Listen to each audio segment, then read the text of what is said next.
Kwa zoezi la moja lazima uchukue msimamo kama inavyoonyeshwa kwenye video.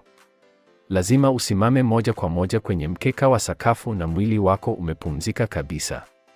Kisha funga vidole vyako polepole kama inavyoonyeshwa na kisha unyooshe mwili wako juu kuelekea dari.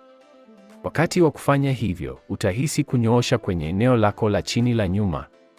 Wakati wa mazoezi, kwa kuwa unavuta mwili wako juu, mgongo wako utapumzika na shinikizo litapungua kwenye diski kwenye mgongo. Pia hakikisha kwamba visigino vyako vinapaswa kutoka chini wakati wa kufanya mazoezi. Kwa njia hii utahisi kunyoosha kwenye mgongo wako wa chini. Rudia zoezi hili mara 8 hadi 10 ikiwezekana.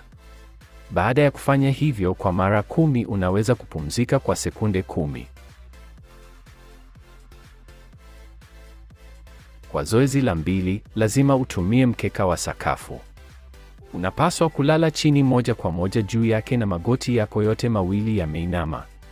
Sasa jaribu kuinua pelvis yako kuelekea paa. Hili linaitwa zoezi la kuinua pelvic. Shikilia nafasi hii kwa sekunde 8 hadi 10 na ufanye marudio 10 hadi 15 ya zoezi hili. Hili ni zoezi zuri sana kwa mgongo wako wa chini, misuli ya nyonga, misuli ya paja na misuli ya pelvic. Ikiwa utafanya zoezi hili mara kwa mara, hii sio tu itaboresha sauti ya misuli kwenye mgongo wako wa chini lakini pia itaimarisha misuli ya tumbo.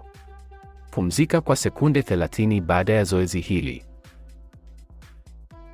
Kwa zoezi la 3 unapaswa kulala kwenye mkeka na tumbo lako likitazama chini. Kama unavyoona hapa, unapaswa kukunja viwiko vyako polepole na kuviweka kando ya mabega yako. Polepole, njoo katika nafasi hii kwa kuinua mwili wako juu. Mazoezi haya yanaitwa paka na ngamia. Katika hili lazima upinde mwili wako juu na kisha chini polepole.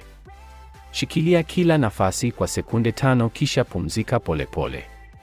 Hapa lazima upinde mwili wako juu na kisha kuuleta chini polepole.